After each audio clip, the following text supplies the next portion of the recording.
Psaume 20.6 Je sais maintenant que l'Éternel sauve son oint, il lui répondra depuis ses cieux saints, par la puissance salvatrice de sa droite.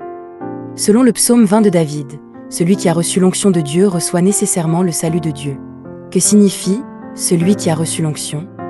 En hébreu, il s'agit du mot « Mshia », qui correspond au mot « Messie » que nous connaissons bien. Ceux qui connaissent la Bible pensent immédiatement au Christ, traduction grecque du mot « Messie », et donc à Jésus-Christ. Mais dans l'Ancien Testament, le terme « Messie » était principalement employé pour désigner les trois fonctions de roi, de prêtre et de prophète. Il désignait ceux qui, par la grâce particulière de Dieu, recevaient la puissance du ciel pendant le temps où ils accomplissaient leur mission. L'huile est ici une métaphore de la puissance de Dieu.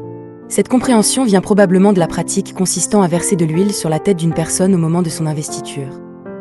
Cela me fait penser au baptême dans l'Église chrétienne aujourd'hui. Le baptême signifie que nous mourons avec Jésus, que nous ressuscitons avec Jésus et que, désormais, nous vivons notre vie par la puissance du Saint-Esprit. Alors, à l'époque du Nouveau Testament, tous les chrétiens sont des messies. Ce n'est pas une expression blasphématoire. En effet, le baptême est précisément un signe extérieur que nous avons reçu l'onction de la puissance du Saint-Esprit.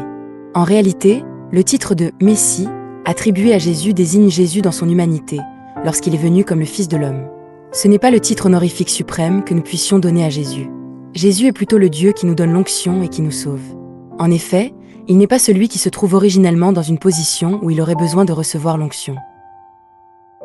Lorsque nous chantons parfois, pendant le temps de louange, « Jésus est le Christ », et que nous pensons ainsi rendre gloire à Jésus, nous nous trompons. Si nous ne comprenons pas correctement cette vérité, nous pouvons être séduits par les faux prophètes qui se prétendent eux-mêmes Messie. Si nous ne prenons pas conscience que chaque croyant est lui-même un Messie, c'est-à-dire une personne en qui demeure l'Esprit de Dieu, nous risquons de tomber dans ce piège. D'un autre côté, dans les églises protestantes orthodoxes et conservatrices, on hésite également à dire que tous les croyants sont des Messies. On considère parfois cette expression comme irrévérencieuse. Selon la doctrine du sacerdoce universel des croyants formulée par Luther, tous les croyants sont des prêtres ayant reçu l'onction.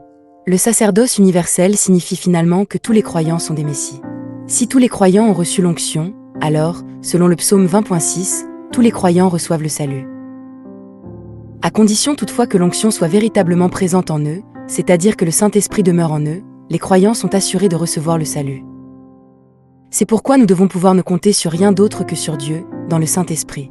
Lorsque nous nous confions en Dieu, nous devons nous y attacher de toutes nos forces, sans laisser place au doute. Et lorsque Dieu nous prend dans ses bras et nous porte, nous devons nous abandonner entièrement entre ses mains. Si nous nous débattons, nous ne faisons qu'entraver l'œuvre de salut que Dieu accomplit en nous. Nous sommes des hommes et des femmes de foi saints, ayant reçu l'onction du Saint-Esprit. J'ai dit que « chrétien » pouvait signifier « petit Christ ». Nous sommes tous de petits Messies. Avançons donc humblement, mais aussi avec assurance, devant Dieu en tant que saints qui accueillent le Saint-Esprit en eux. Recevons le salut de Dieu, remportons la victoire sur le monde, louons Dieu et aimons les hommes. Alléluia, Amen.